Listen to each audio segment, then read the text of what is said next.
So first question to everybody. Who are you? Who are you? Yeah, sorry, you're next to me, sorry. Name, where you work and what your organisation does would be a great starter. So my name is Rees Thomas. I've been an electrical engineer for 7 years about now, and on the What's side. job? I'm sure a good few of you are probably on LinkedIn sending me messages saying I work for a company in Northwich called Signet Texkim. They're a machine builder, and then also I have a small side business on the side where I help young engineers find work. Cool. I'm Charlie Allen. I'm from Automate Best, which is the charitable arm of the trade association Automate UK, and they cover process and packaging and machinery, BARA, British Automation and Robotics, and UHEVA, which is the UK Industrial Vision Association, roughly around 600 companies. And as part of my charity, I look after the apprentices within those 600 companies through grants, bursaries, and extra other fun things that we do together. And I also try and help the 600 plus companies fill the skills gaps that they have through creating pipelines, working with local schools, universities, all that sort of thing. Thanks, Charlie. I'm Fiona McGarry, Sector Engagement Manager at Enginuity. So Enginuity is another charity.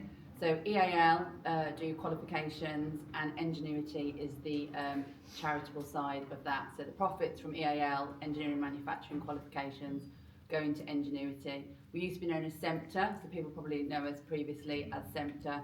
So I manage the engagement team. We've got a regional team across the whole of the 4 nations, and we look at supporting primarily SMEs with their skills gaps, needs and challenges. And then we use the money from the charity to support initiatives around different talent pipelines. We do a lot of work around women in engineering, relatable role models. We do some work with prisons and alternative provisions, and just looking at different ways we can engage more people into the sector. Thank you. I'm going to stay with you for the next question because it's a good follow-on. And this is a question to all 3 of you. From where you sit within your job roles and your organisations, what do you see as these skills challenges within the industry at the moment? Because I think we all know there is a challenge around skills, and there's 2 sides to this. There is attracting employees into organisations, and then there is organisations and what their view is. And I know it's a tough question, but what's the first thing that comes to mind of this is what we're seeing and this is what the challenges are? So I've been in the sector over 20 years. I was at Jaguar Land Rover running their education programmes, and then I went to a training provider working with apprenticeships. So apprenticeships is my real thing. And we've spent over 20 years trying to get more young people into apprenticeships in our sector to dispel the myths and the perceptions around manufacturing and engineering. And I think we've had a breakthrough, and I think loads of people now are actually interested, young people, in engineering and manufacturing, and it's come at the worst time possible because people aren't taking on apprentices. So young people are now going to university as a second choice, and they will be much better off coming into the sector early, getting those hands-on skills, because that's what employers are saying to us. They don't want graduates, they want young people coming through who are developing the skills with them.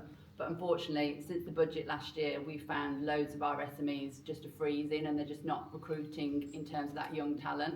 They're not taking on apprentices this year. The numbers are significantly down across all training providers. And these were companies that had already bought into that idea of apprentices and taking them on and training them, and they're not doing it. And it's having a real impact now because we've done the great work of attracting young people into our sector, and now they're seeing there's no opportunities for them. So hopefully tomorrow there might be some changes that will help, but we need to, I think it's a combination of the budget, but also the levy and the flexibilities around the levy. That's another reason why SMEs have thought we might be able to train in a different way. And some SMEs are doing that now. They're not doing apprenticeships, they're just doing short courses. They're bringing people in and then upskilling them on short courses as opposed to doing the apprenticeship route. So it's a great idea, and especially we've got the largest NEET figures we've ever had in a decade, and we've just got loads of really disengaged young people, and they will be brilliant for our sector, but we need to enable employers to be able to take them on and then support them through those roles. And I say to young people all the time, you know, Jaguar Land Rover is a real thing that they all go for. They all want to go and work at Jaguar Land Rover in this area. But when I was with the apprentices, I'm like, if you go and work for a large employer, they tend to try and keep you at that kind of maintenance level role. If you go and work for an SME, you've got more opportunity. If you've got the right aptitude to thrive and shine, and 99% of our in our sector are SMEs, so it's around supporting those SMEs so that they can see the value in taking in new talent and supporting them, and then working with that talent pipeline earlier on, getting them to engage with those schools, because that's another thing. I think particularly SMEs, they're time poor, but we've developed some initiatives around girls and stuff that they can do that aren't too onerous on them, because they need to get their name and their brand out to young people early on, so that they will look to them when they're looking for careers in the future. So if we were to bring this to life for all of us and all of the employers that we're working with, if we ever hear an employer say, we're worried about how we're going to recruit for the future, but there isn't the funding available, we don't know where to start, could a signpost be to come and... Oh yes, yeah, we've got a regional team, so all across the UK, I've got team members, and then we can do that, working with them around different, you know, and sometimes it's just dispelling myths around apprenticeships and how they can get the levy and they can work with the levy, because I think a lot of them just find it really confusing. And then it's getting them, matching them up to training providers that are good, because sometimes they've been burnt by training providers in the past and they've had bad experiences, they don't want to go down that route. But there are some brilliant training providers out there in our sector, and it's about matching them with those. And then getting involved with different initiatives, like tomorrow I'm going to Wales for World Skills. World Skills is so unknown, and it is a brilliant competition for our sector. It's the Olympics of skills, and it happens, we have national finals every year. I've been fortunate to go to Worlds and the Euros, but it's developing and shining a spotlight on CNC, on mechatronics, on Industry 4.0, welding. We've got a massive shortage of welders, and it's really shining a light and getting young people excited about those skills and understanding that there's amazing careers. We're doing a project with alternative vision young people, getting them into welding, because then nobody thinks I want to be a welder, but there's really good career paths for them. So it's just about really shining a light on those opportunities. Fabulous. Just going to ask the audience one thing, and then I'm going to come to you. If you knew about World Skills. Oh, you need, so the national, tomorrow in Wales, the national finals are starting. They were in Manchester this time last year, and there's every vocation. We used to, it was 2019, I did a post about it at the weekend. It used to be at the NEC, the national finals, and every vocation possible used to be under one roof. Now they've reduced funding, and so it goes to different parts of the country at different colleges, but they have the best in the UK. The competition starts in March, and then it gets whittled down, and then there's 10 in each skill now in Wales this week, and they will get a big gold medal, bronze medal, silver medal. They will become the best, and then those from that go to compete in the Euro finals and the World finals to be the best in those skills. And it's just great. It's a brilliant competition. Yeah, it is amazing. Thank you, Fiona. We'll do a load of questions, then I'll come to you guys and see what questions you've got on them before we move on. Charlie. To add on the World Skills, it's on YouTube tomorrow. If you can't make it to Swansea, have a look on YouTube. Have it on in the background. It's well worth it. So I've not been in the manufacturing industry for as long as Fiona here. I've only been in it for 2 years, and my background comes from education and tiny little bit of recruitment back in the day as well. So I've seen it really clean, really green eyes, and one of the two things that I've really noticed is one, it's very nepotism. It's always, oh, how did you get this job? Oh, my dad did it, or my granddad did it, or I knew somebody who did it. Now, I'm from Croydon, South London. I did not know any of these companies within Automate UK existed. I didn't know manufacturing really existed. And it's been one of my biggest joys is bringing, not just to young people, but even to people who, you know, my age in their 30s who are, you know, thinking about changing their career to something that's more tangible, something that's going to take them somewhere. I'm like, have you thought about your manufacturing? Have you thought, do you like Lego? Why don't we do something where you make things? You know, things like that. People don't, especially in areas of deprivation, areas of social inequalities, things like welding, things like manufacturing, things like electrical engineering, all of that type of stuff does not exist to them. The only bit of apprenticeships they know about are hairdressing and mechanics. That is it. Maybe a plumber. Okay, and those are the only types of apprenticeships or skills or anything like that that they think of. So I think it's definitely, that's one of my biggest pet peeves, is the whole nepotism thing, and then they go from one company to the other. It's very, what's the word? Incestuous. It's very incestuous. Absolutely incestuous is definitely the word. And so that's been a real thing that I've been trying to broaden everybody's horizon beyond their best mate's son or their best mate's daughter. And then the secondary thing is also, the budget was a massive issue last year, and we're all waiting with dreadful tomorrow, really, to see what's coming as well tomorrow. And I don't currently think that the government particularly realise how much of an issue it has become. And even with our members, and some of them are huge, some of them are, Thanet and Kuka, really, really big, and then we've got some much smaller ones, which is, Tom, Dick and the dog.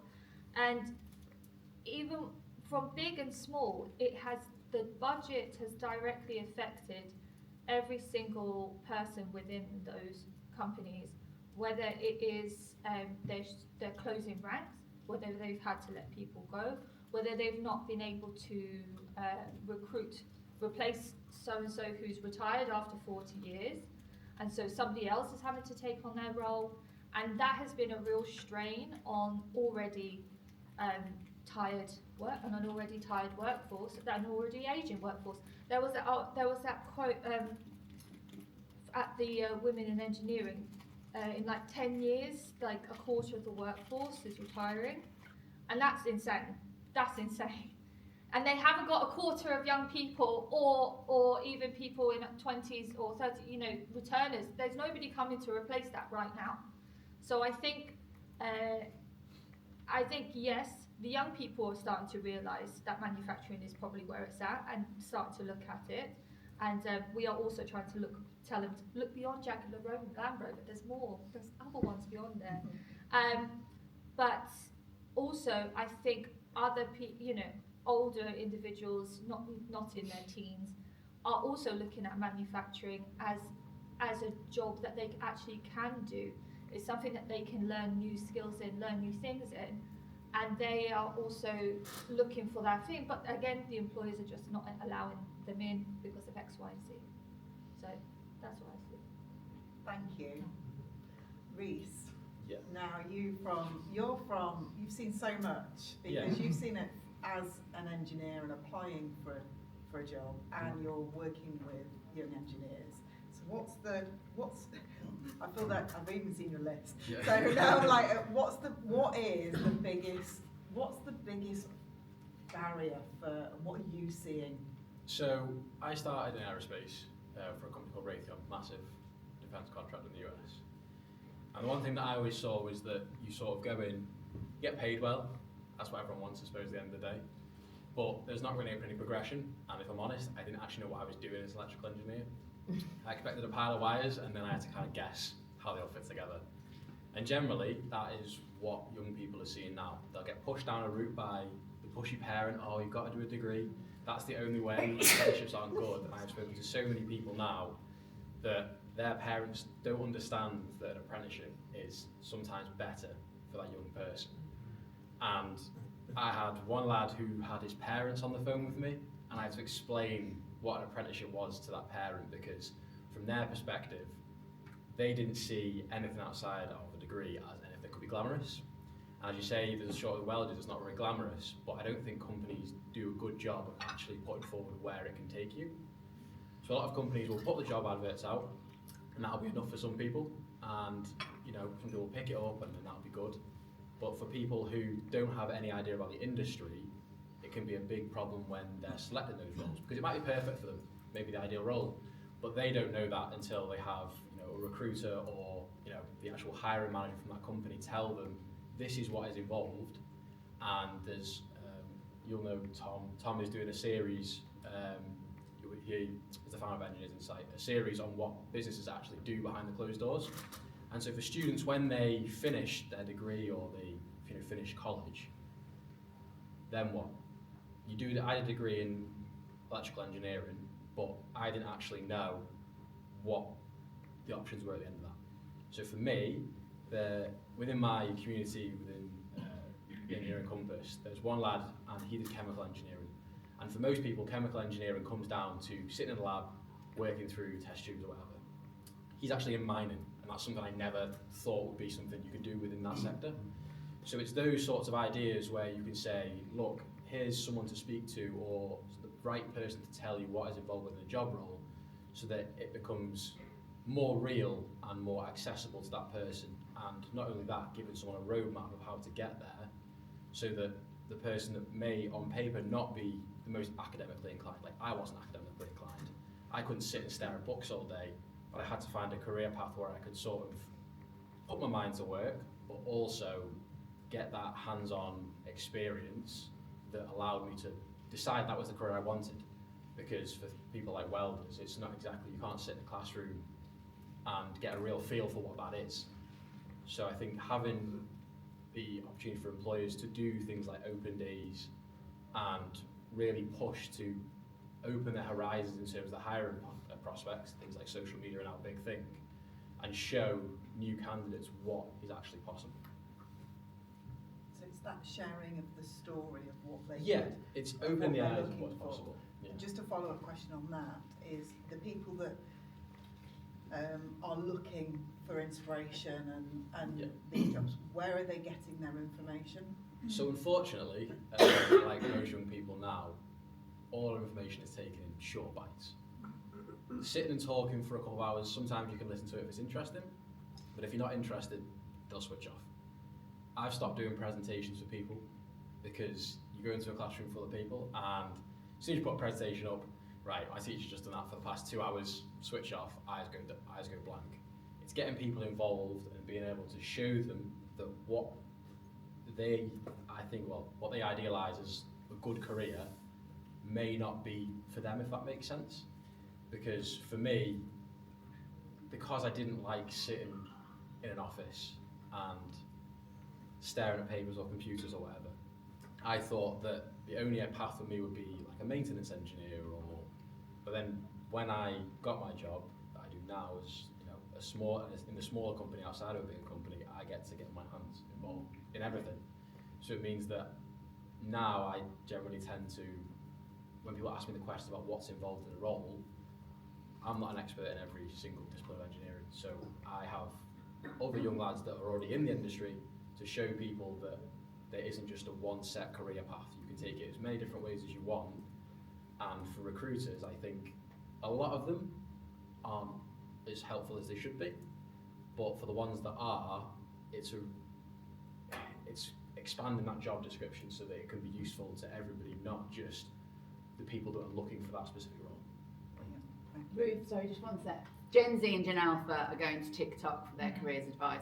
So social media. So that's where they need to. They're not using websites. They will not look at websites of companies. They will look at. So companies need to utilise their young talent and do day in the lives and things like that, because that's where young people are understanding what's involved in a company. So you're lining my question up perfectly, because what I wanted to ask was, what is it that early careers candidates, young people, actually are looking for from their point of view? I think as recruiters, we get a job spec, you must have this, you must have that. I don't think us as older people, some of us are, actually understand what young people, what is motivating people, what are they looking for? Is it relating to their cultural expectations? Is it about clients' eco-credentials? And what are their motivators? Yeah, I can go first. You've covered a bit of that. Yeah, a little bit of it. So a lot of the young people I speak to now, they want that interest. That initial, what is the job? Obviously, as I said before, pay does come into it, because at the end of the day, you can't pay your bills with excitement. It just doesn't happen like that. But for them, the bit they're chasing now, as you say, with TikTok and things like that, the stuff that performs well is where it's quick, it's snappy, and it shows exactly what is involved in a certain role, and then they can relate to that on a personal level. I think what they actually look for from a company is that transparency, the ability to say, this is what we do, this is what you will be doing, and a lot of the time for SMEs, it's competing with bigger companies because realistically, they have a bigger budget. So for me personally, I got a harsh life advice in the sense that money does not equal happiness, because I went from a big company where I was earning all right and then moved to a smaller one where I was earning substantially more, but I wasn't happy. And a lot of people won't realise that until it happens. So giving someone the timeline of not only where they could go, but generally how it will go. I'm sort of run off on a tangent here, but No, yeah. I think it was understand what I'm saying. Yeah, I know, and you're absolutely right. And the problem is, and it's not just younger generations, it's all of us. You know, you aim for something, and you get there with the big salary and the impression of what that role could have been. This isn't just young people. This is people in mid-level career and people that suddenly get to be a GM or, you know, a VP or HR manager, whatever. Then it's suddenly the culture's wrong. The job I like doing, but the industry's wrong, or the commute, it's all those things as recruiters that we need to consider. But for young people, it's where do you benchmark it? So yeah. I think initially everyone would, the first answer is always going to be money. Yeah. But I was always taught, you know, shut up after that and wait for them to tell you what their next motivation is. Yeah. Because that's the real driver.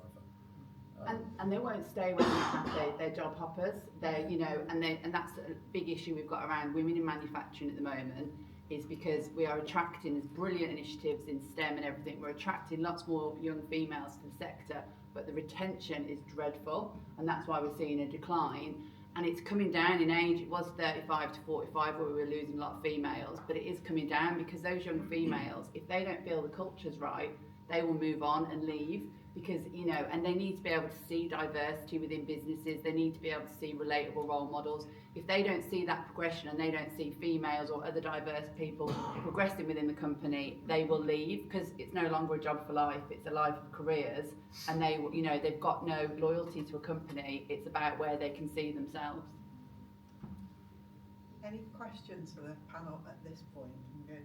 Just John. I'm interested in what employers and recruiters could do to educate potential candidates more about the EVP of the company, and perhaps use, as some of you sort of intimated, use some of the youngsters that are in those roles in video to explain, not the hiring manager or the boss, Yeah. but to utilise the youngsters, so they Definitely. with their energy to They're your explain biggest why they asset. are. They're your biggest marketing tool. Them Yeah. talking about why we launched on National Manufacturing Day. We launched a TikTok that we're kind of in the background of, because they don't want big corporates running it. They Yeah. need it to be like with the young people and stuff. We launched Girls Gone STEM, and it's a TikTok about girls in manufacturing and engineering careers, young females, early careers, and they just put on 3 or 4 posts every week, and it's created some real interest, and it's just day in the lives, and it's really simple stuff, but it makes somebody think, oh, that could be me, I can see myself doing that. And it is the stuff outside of the role as well, and that's what I think really attracts young people, and to understanding what that particular role is about. You've reminded me of a website that used to exist, may still do, about careers in construction, and it was videos, relatively short videos, Yeah. and it was all done by the bosses of the companies, and they all looked like me, and no one watched them. Occasionally,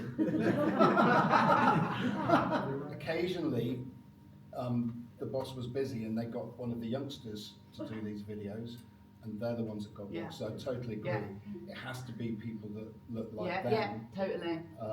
that are explaining what the job's like. There's no point in the MD explaining what the job's like. He's going to tell you that in the interview. You want to know from the bloke you'll be sat next to, what am I getting into? I think it's more about being real. Real. Yeah, Because yeah. the managing director can tell you whatever he wants It's to tell pitch. you. It's a pitch, as you say. And I think having someone who is your age and will be brutally honest with you about the good and the bad parts, I think makes it a bit more real and more relatable to what you're actually going to be doing. Yeah. Video, short, have young People people doing in the thing. I mean, we go to UCAS shows, and I organise it. I'm there, but I take a whole bunch of apprentices with me. They do all the talking. I don't know what they do in a day. I don't know what goes on, you know, day in, day out. They're the ones who can tell them. They're the ones that can be like, oh, so this is, I'm a software apprentice, and this is what I do. I'm a data analyst. This is what I do. I'm electric, you know, and they all do different things. So I try and also have, you know, maybe from the same company. So like UCAS Birmingham last year, we had a large chunk from Domino printing, but they all did something different. We had, you know, say data, we had chemical, we had a couple of the mechanical, CNC and things like that. So everybody did something different. So every time a young person or a teacher would come over, they would be, so, all right, what would you like to, what is your interest? Chemical, here's Harsh. Here, Harsh, come and talk about chemicals all day, and he will talk about chemical engineering all day. You're interested in data? Come talk to Liam.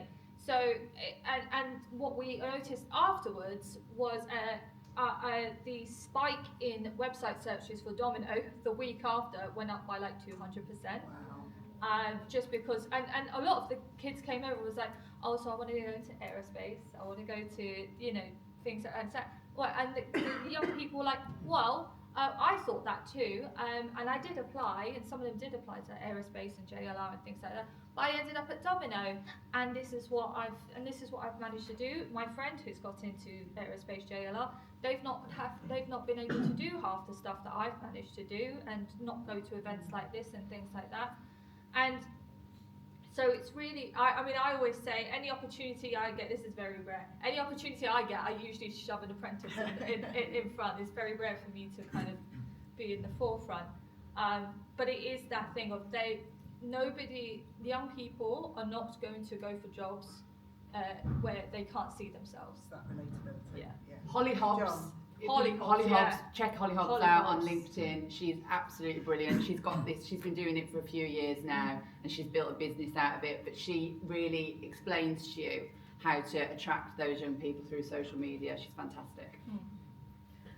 John, question. Yeah, Hang on, 1 minute. He's been waiting a while. Thank you. The thing that I've Wait. seen both as when I was at school and going into schools to this very day, careers advice at schools seems to be Sucks. non-existent. It You sucks. know, got the PE teacher Yeah. in charge of career development, Yeah. and it's just garbage. Yeah. That's money. It's money. It's purely funding, and then secondary, they've got these Gatsby benchmarks that they just need to tick a box. Yeah. And it could yeah. just be, come to my office. So what do you want to do? Oh, electrics, cool. There, that's it.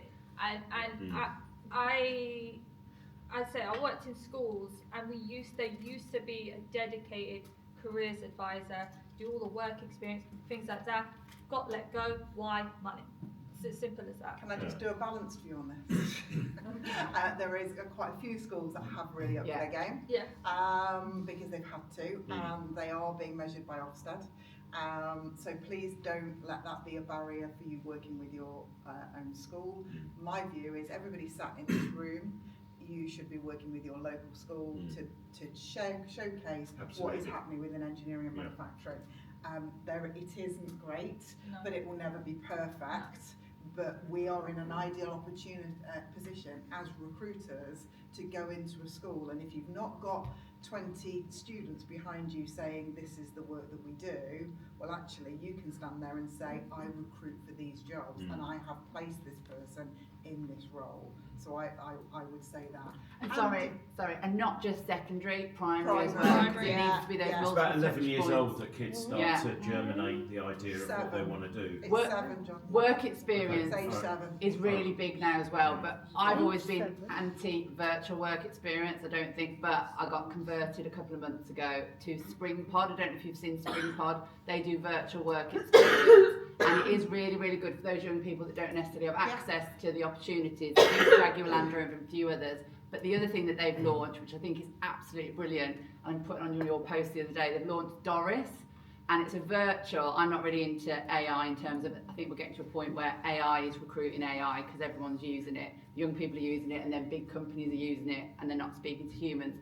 But what they've developed is Doris, and she will do a practice interview with a young person, and she will mark them on their eye contact and mark them on their speaking and everything. She will look at the job description, she will look at their CV, she will ask tailored questions to them, and then she will give them feedback afterwards on ways they could have improved.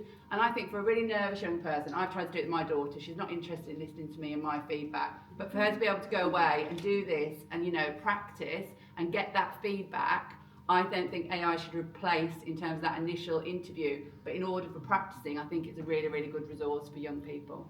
Same as our jobs, isn't it? Use the tech for what we need to use it for, but we are the human race and we're dealing with human beings, so then pick up on that. Andy, did you have a question? Did I see your hand up? It's been semi-answered by, I'm actually connected to Hollypops. I'm just sending her a message with a picture of your panel saying you're talking about it. How would a company or a recruiter working with a company help to build this audience? It's dealing with their young talent, you know, because they're all on socials. They know what works on socials. They know about the different trends that are going, because you can just get a young person doing some of the trends that are going on. There's different trends all the time on TikTok and stuff.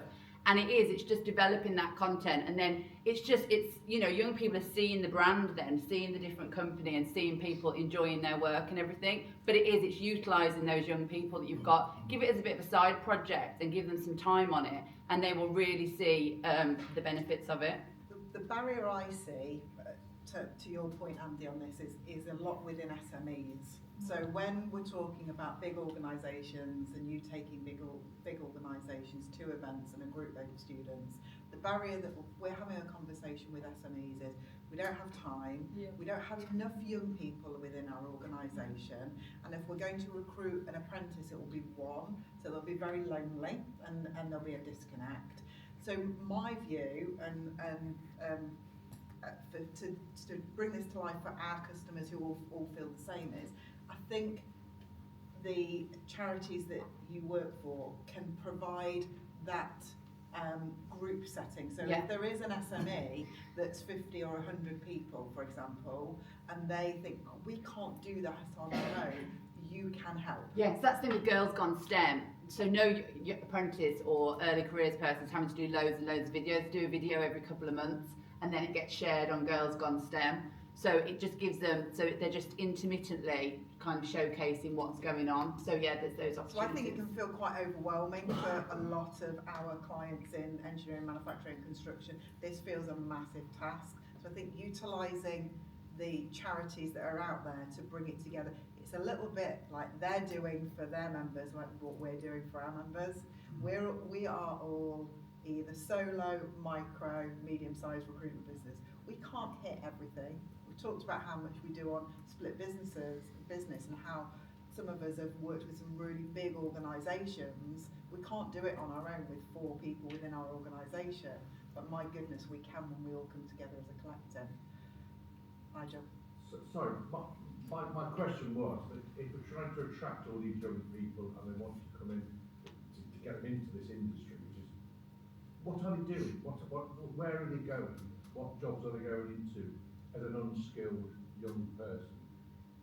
Instead of coming into this sector, they're NEET, unfortunately, at the moment. They're Does everybody NEET. know what NEET is? So not in employment, educational training. We've got the worst figures in over a decade of young people not doing anything. Totally disengaged. So how are they being funded? Parents, yeah. But you'll also find all the pubs and restaurants right now are the most overqualified staff out. Yeah. There's nobody getting jobs throughout, and you know they're coming out from the traditional sort of university degrees, and they're going in 2 years. They'll be working in a pub. Yeah. You know, and that's talent that we're not crossing over to try and get into use. It's just, I mean, going back to when I was at school, if you were clever, you went to university. If you weren't, like me, you went out and did YTX, young, thick and stupid at school back in those days. That's what I did. That's what you did. You went down the pit. Quite But the problem is parents haven't allowed their young people to do apprenticeships for years and years because of that stigma, and they've sent everyone off to university to get degrees that aren't relevant. And you know, and now we've shifted it. It's not just irrelevant degrees, it's how many of those children that fall out of degrees. Yeah. There's a huge, it's where are they? But I say that they're doing menial jobs.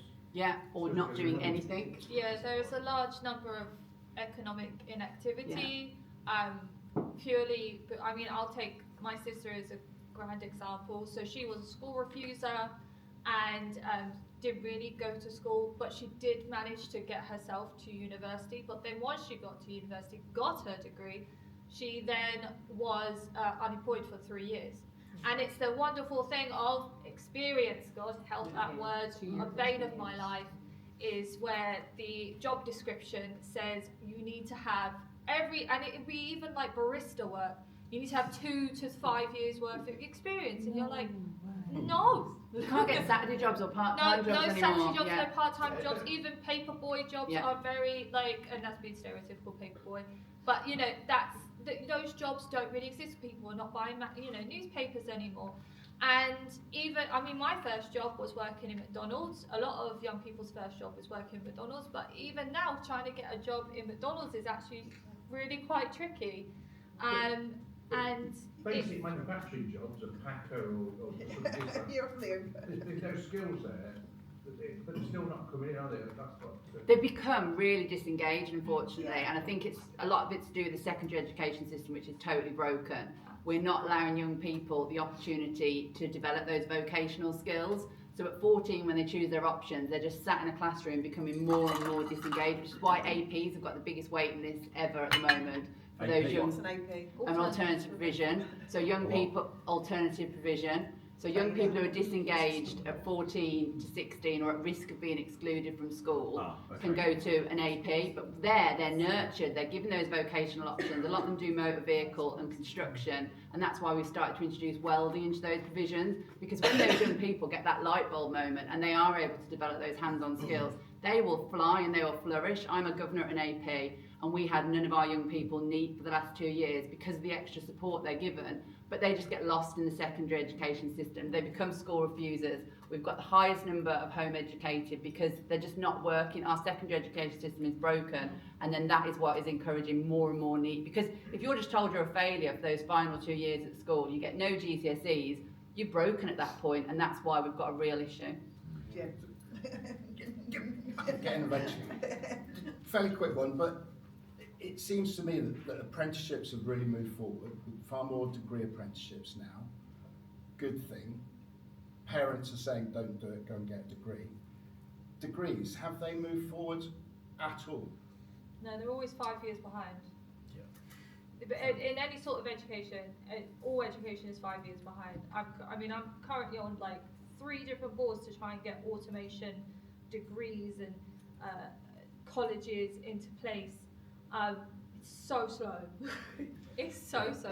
So Parents are switched on to degree apprentices, they're not switched on to level 3 apprenticeships, and that's what the issue is. If you can get a young person started, if there is the opportunity to do a level 3 apprenticeship, they will develop all those hands-on skills, that experience, and they are your future kind of workforce because they've got those skills. Parents are on to degree apprenticeships and now they're more competitive, and it was meant to involve social mobility by having degree apprenticeships, but now it's young people who would have gone to a degree anyway, so it's not really affecting social mobility. But I say to so many young people, even when they've done their A-levels, do that level 3 apprenticeship route within our sector, and if you can get one, that's the issue now, but you will develop the skills, knowledge and experience far more than you would at university. Can we, Philippa? I was going to ask with the completion rate of apprenticeships, because I don't know what the figures are now. I know there was quite a big dropout rate with people not completing their apprenticeships, but we're seeing an improvement in that now. In our sector, it's much better as opposed to other sectors.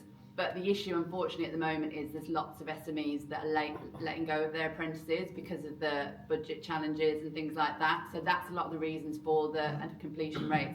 And the way it's done is if a young person's halfway through their apprenticeship and they're let go by the company, it's very difficult for them to get taken on by someone else because of the way the funding works with training providers.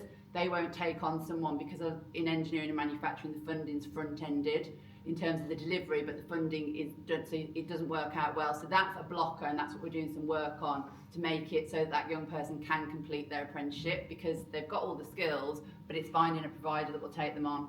So should recruiters then be contacting apprenticeship companies in case they're in a situation of having a pool of people who are only halfway through their apprenticeship. Yeah, definitely. And they could be And there are some placing- brilliant providers out there. We're really lucky in the West Midlands. There's lots of private, independent training providers as opposed to colleges that do really, really good work in engineering and manufacturing. But there is some, great work going on, and they're definitely worth working with because those young people have got brilliant skills. Can I add to this? So I went in-house for a year at a big defence contractor, and I did probably 15 to 20 entry-level systems engineering roles, and the candidates that came through apprenticeship routes were 100% better than the degree ones. And even the ones that didn't complete their apprenticeship actually got higher starting salaries than the degree qualified entry-level engineers. And I think that's a really great opportunity, I think, for the team members in the room to reach out to those providers, because you never know where those next candidates are going to come from.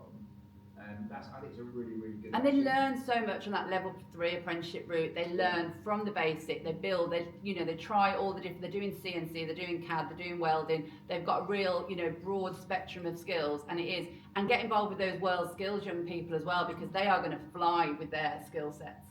So I've got a follow-up question to try and link this all together with, so we've talked at the beginning, we said the skills gaps, we've got design engineers, mechanical, electrical, CNC, maintenance, civil engineering, as well as general shop floor.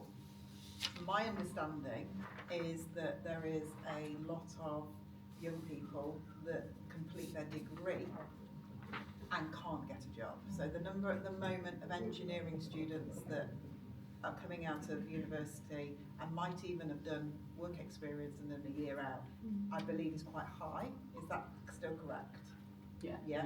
Yeah. Okay. So what I'm seeing a lot of now is that a lot of people will finish their degrees and then have a panic. So you finish that degree, as you say, you need experience, where do you get that experience? And a lot of the people I see now, when I started, I was helping people when they'd finished their 3rd year or 4th year of the degree.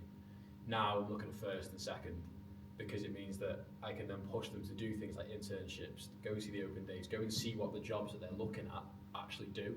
Because it means that then, if they can secure that internship early doors, it means that they then have some hands-on skills. It differentiates them from the next candidate who is on the same course, done all the same coursework, done all the same projects, everything's the same. So it's about helping someone differentiate themselves from the next candidate, because if everyone's doing the same course, why are you different to the next guy? And then it all comes down to grades. And for someone like myself, I did a degree apprenticeship. I wasn't the smartest person there, but that puts you at a disadvantage, especially on that quick glance as a recruiter, where you go, oh, your grades aren't as good as this person. How do you put that little bit in the box at the bottom that says, I've done something that's hands-on skills? It's all about that, because, as you're probably going to say, it's why would a company pick someone with worse grades over somebody, with the better grades, but they both have the same set of skills? So those internships give someone an offer to say, I've done something in this field, in a workplace, and here's the proof to show it. When I speak with my customers who are involved in apprenticeship hiring and graduate hiring, they do it in blocks. So they'll have 50 school leavers in for the day, and as an interviewer, that is hard work and actually really boring. So inevitably, the interviewer will be looking for, exactly as you say, tell me something different. And it's that differential, literally, that will probably get, because they'll all have, does it really matter whether they've got a 6 or a 7 or a 5 in maths? It's a marginal differentiator, and it's the attitude that comes through from that individual talking about the differential, that different story that they've got to tell from the 6 people in front of them and the 6 people behind them. It's the willingness to learn. And they'll get the job. Yeah, So absolutely. for the open vacancies that are all out there, how do the recruiters in the room connect with talent that they might not be connected with at the moment, that is graduate level? So How do we do that? There's a lot of online groups, whether that's Facebook or LinkedIn. There's pages where people go in and ask loads of questions. I've got my own community, and I get asked every question under the sun, from things like, can I take a pen and paper into an interview? Like, at what point do we go, the employability training at schools, universities isn't really working if someone doesn't know the answer to that simple question. It's also things like, where do I get smart clothes from? Because not everyone has the money to go and spend loads of money at wherever. I'm wearing £11 Primark pants. I do it all the time. They're great. Does the job. But for recruiters, it's potentially targeting those groups. LinkedIn maybe is a little bit oversaturated now because everyone's putting their stuff out there. It's finding the ways of using things like TikTok or social media to sort of push these jobs, and then once you get that interaction, which is still hard to get even with a large viewing, is then trying to convert that into contacting these people, because I get contacted all the time. One of the guys in our group, he, as Fiona said, just did a little selection of videos, like day in the life, here's what I do, day to day, and it becomes relatable to the fact that he now has over 30,000 people watching what he does for those videos. This is YouTube or TikTok? This is TikTok, so this is over the space of 4 New months. apprentice. Yeah. This is Josh, Josh Bradshaw. Oh, good, Josh. But yeah, he's done really well for himself in that sense, but you're going to have to change the traditional routes of finding these candidates because they're not looking at the traditional routes themselves. Is this something you'd suggest new joiners to businesses, we could get them to try and get on board to almost say, right, who are the cohorts you've recently recruited in the past 2 or 3 years, shop floor, design, development, whatever it might be, to almost have the SMEs or the clients that we're recruiting for have an in-house kind of almost like PR team, but they're not hiring marketers and all the rest of it. They've actually just gone to the people who would happily video themselves or be able to wear a video so that, a camera, so they can do it down the life of what they do. So they're en masse. Then young people, when they look at a particular company, when a recruiter like us call them up, they go, well, don't just take my word for it, this is what they do and this is the career progression. Look at this section on their particular website, so maybe if we can proactively say to our kind of client base, this is the kind of stuff you need to be doing, because if you're trying to attract people, this is how they consume, the job vacancy, or trying to understand about it. It speaks to what Simon said earlier on about EVP, and it's something that we're all trying to focus on these days. Why should any of these candidates come and work for you? Because we're X, Y, Z. Let's delve into that in a bit more detail. But as I said, if you've got the people with the credentials and credibility who are already there, and they've joined in the past 2 or 3 years, that obviously will speak to, those people, and then someone's then trying to connect those two. We've not discussed T-levels today, but there's T-levels in engineering and factoring, but there's T-levels in digital content, and they need work experience as well. So those SMEs could reach out to their local colleges and get a T-level student to come in and do some work with them around creating those videos. So there is that opportunity to reach out and use those T-level students within media and get them doing some content for you. I mean, you'd like to think in the age of smartphones, and camera quality is pretty good. It's nothing that it needs to be on a smartphone. They don't want glossy. It needs to be just really. Provided the employers, it's nothing that's needs to be non-disclosed or whatever, and there's nothing dangerous. And obviously they ring fence off the area, like the factory or wherever they're showing them. Don't give it to marketing. I genuinely think a lot of it is overthought. A lot of it is overthought to the point where you could literally strap a camera to someone's chest and they just, with their hands, carry on what they're doing day to day. People will watch that. It doesn't make sense as to why they do, but they'll just zone out and watch someone wire up set terminals. It's as simple as that. You don't need to have loads of flashes and bangs, and it doesn't need to be like a really well edited video. It can be straightforward, and that makes it real. It's not come from a corporate structure. It's just, this is what someone does day to day, and then someone might see it and go, oh, I like that. And sometimes it doesn't even need to include what goes on in the workplace. Like these girls show themselves doing their makeup and getting ready and getting in the car and going, and then what they do afterwards, because it is that life around it that people are really interested in. So some of them are at JLR and they couldn't do some video in there for a while, but they just showed around their day and what happens and what they get out of being in that role, and that's really relatable as well. And then one thing, some companies I know can't be on TikTok for China reasons, and things like that. So because China gets your data. Because China, because it's owned by Douyin, which is So Douyin is a Chinese company and owns TikTok. So that's so a lot of our members won't themselves have their own TikTok account for that reason. However, they're more than happy for us to go in and do a little video with with them or their apprentices, or some of them don't even have apprentices, but we just go in and go, hey, look at these cool robots that they've got. And we'll do a whole video. We did a whole ASMR video at Sycamore, which is a welding place, and it was just us going around on the metal, which was really nice. And that was one of the first videos we did. But that got them a lot of traction of just people just listening to ASMR, going up in a cherry picker and things like that. So if they can't go on TikTok, there are other ways of doing it. Just thinking outside the box. We can do it for them. Yeah, we can do it for them if they wanted to. Yeah. There you go, those things.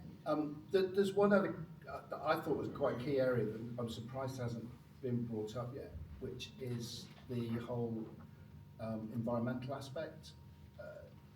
Yes, I know young people are, culture, diversity, etc.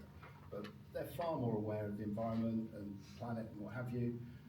Is that a big factor in how they choose an employer, the clients, the company's eco-credentials and how they put that across? Hard to go, but Yeah. I'd say from what I've seen, no. It comes down to interest. It does come down to A lot of them interest. are anti-defence. A lot of them won't work for defence organisations. I've seen that really, especially over the last few years, won't get involved with anyone who has anything to do with defence. But yeah. Yeah, it is. But the rest of it's all fine. Yeah, I mean, the only one that's had that sort of thing is within process and packaging, and especially if it's just plastic on plastic, and they're like, where's that going then? But it's not, again, it's not that big of a deal, because then, they'll say, oh, it goes to this and it recycles. Oh, that's cool. So the companies are already thinking those type of things anyway, because they have to, because of legislations and whatnot, or, like the bottle caps situation that everybody hates. But like those type of things, the companies are already kind of doing that anyway, so it's only a very, very small minute that are kind of like having to explain themselves a bit more. So don't become a B Corp just to attract young people. No, exactly. Thank you so much for your time. We are out of time. Final one-line takeaway for all the recruiters in the room. What's the one thing that you would want them to do to help? Engage with schools on the and skills yeah, challenges? engage with schools. Engage outside the box. So not just TikTok, not just Instagram, but use other means. Could be going to shows, could be going to this, that and the other. Just think outside the box.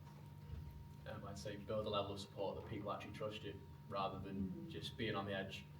Get them the job, you get your money, and then whatever happens after that goes down the drain, do you know what I mean? And what I would say with your comment about the community, don't forget all of these young people that we're talking about have their own community, have parents, have family. They've got older workforce that you could be tapping into. There is a whole community there. It's not just that single point of entry. Okay. Thank you so much for coming and giving your time. Round of applause.